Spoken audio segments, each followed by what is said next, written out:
যাদের দাঁতে পোকা খাইছে, একেবারে দাঁত খায় শেষ করে ফেলেছে, আপনি এই বিষের কারণে, দাঁতে পোকা খাওয়ার কারণে আপনার চাপা বন্ধ ফুলে গেছে গা, আপনি মুখে থেকে দুর্গন্ধ বাড়া যা, আপনার এমনভাবে খাইছে আপনি ঘুম পাতে পারেন না এই বিষের কারণে।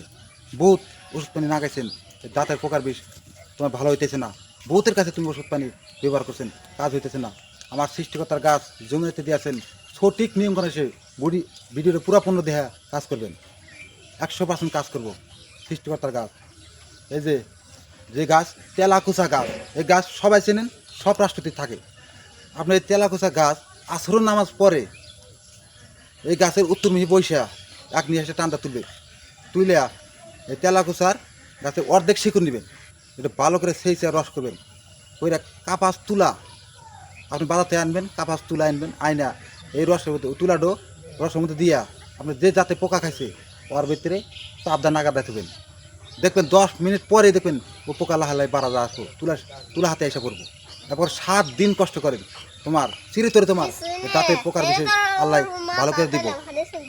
একেবারেই এত ক্ষমতা পাওয়ার দিচ্ছেন, কষ্ট করে কাজ করবেন, আল্লাহ তোমার দাঁতের বিষ থেকে আল্লাহ মাফ করে দেবো।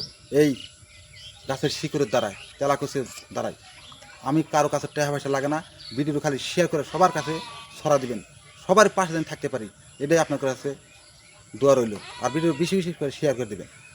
খোদা হাফেজ।